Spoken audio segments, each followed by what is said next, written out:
நேருவின் மகள் நாட்டின் முதல் பெண் பிரதமர், இந்தியாவின் இரும்பு பெண்மணி என்று எல்லோராலும் பாராட்டப்பட்ட அன்னை இந்திரா காந்தியை இந்நன்னாளில் போற்றி வணங்குவோம். தம்பதியினரின் ஒரே வாரிசான இந்திரா பிரியதர்ஷினி நவம்பர் 19ஆம் தேதி 1917ஆம் ஆண்டு அலகாபாத் நகரில் பிறந்தார்.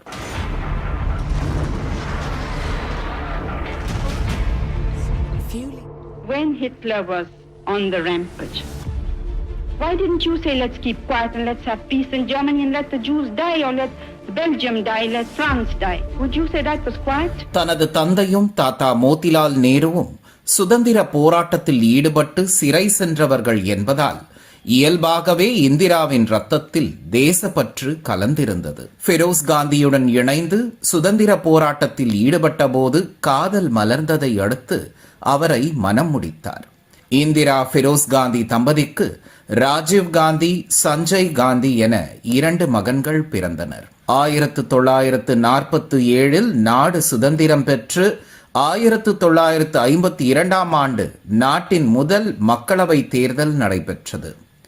நாட்டின் முதல் பிரதமராக இந்திரா காந்தியின் தந்தை ஜவஹர்லால் நேரு பதவியேற்றுக் கொள்ளவே தந்தையின் அரசியல் வாழ்க்கையை அருகிலிருந்து கற்றுக்கொண்டார்.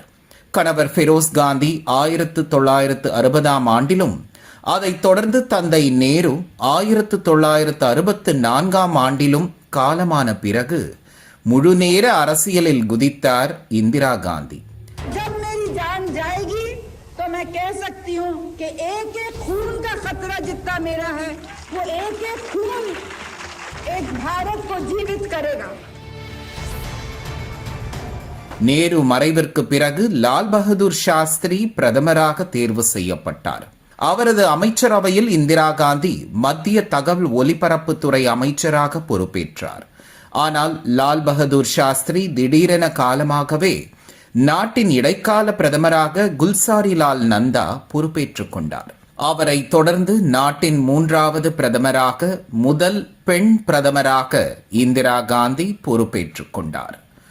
1967, 1971 மற்றும் 1980ஆம் ஆண்டுகளில் நடைபெற்ற 3 பொது தேர்தல்களிலும் இந்தியாவின் பிரதமர் பதவியை அலங்கரித்தார் இந்திரா காந்தி. வங்கிகளை தேசியமயமாக்கியது, மன்னர்களுக்கு மானியம் வழங்கும் நடைமுறையை ஒழித்தது, நில சீர்திருத்த சட்டத்தை நிறைவேற்றியது, பசுமை புரட்சியின் மூலம் உணவு உற்பத்தியில் தன்னிறைவு அடையச் செய்தது, சிக்கிம் பகுதியை இந்தியாவோடு இணைத்தது, வங்கதேசத்திற்கு படையனுப்பி அந்த நாட்டிற்கு விடுதலையை பெற்றுத் தந்தது, அணு ஆயுத சோதனை நடத்தி இந்தியாவை அணு ஆயுத பலம் வாய்ந்த நாடாக உலகிற்கு பிரகடனம் செய்தது, வெளியுறவு கொள்கையில் புதிய பாதையை வகுத்தது என இந்திரா காந்தியின் 15 ஆண்டுகால ஆட்சியில் அவரது சாதனைகளை பட்டியலிட்டால் அது நீண்டு கொண்டே போகும். இந்திரா காந்தியின் ஆட்சி காலத்தில் அவசர நிலை பிரகடனம் ஒரு கரும்புள்ளியாக பார்க்கப்பட்டது. ஆனால் தவறை உணர்ந்து மன்னிப்பு கேட்கிற நேர்மையும், அவசர நிலை பிரகடனத்தை ரத்து செய்துவிட்டு தேர்தலை சந்திக்கிற தைரியமும் இந்திரா காந்திக்கு இருந்தது. தேர்தலில் தோல்விக்கு பிறகும் 3 ஆண்டுகளில் மக்களிடம் இழந்த நம்பிக்கையை மீட்டெடுத்தார் அவர். 1980 நாடாளுமன்ற தேர்தலில் இந்திரா காந்தி தலைமையில் காங்கிரஸ் கட்சி 374 இடங்களில் மகத்தான வெற்றியை பெற்றது. ஆனால் அந்த சமயத்தில் இந்திரா காந்தி புதிய சவால்களை சந்திக்க வேண்டியிருந்தது.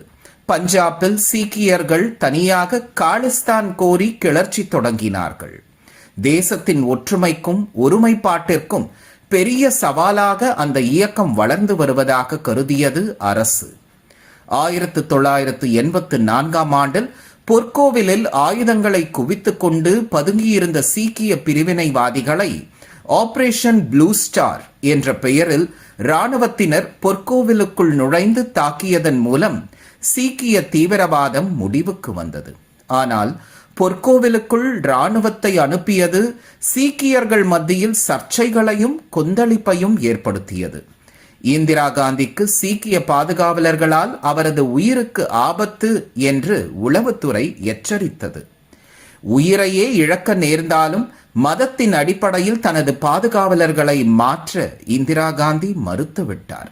இந்த சூழலில் பொற்கோவில் தாக்குதலுக்கு பழிவாங்கும் நடவடிக்கையாக இந்திரா காந்தியின் 2 சீக்கிய மெய்காவலர்களால் 1984 ஆண்டு அக்டோபர் 31 அவர் சுட்டுக் கொல்லப்பட்டார்.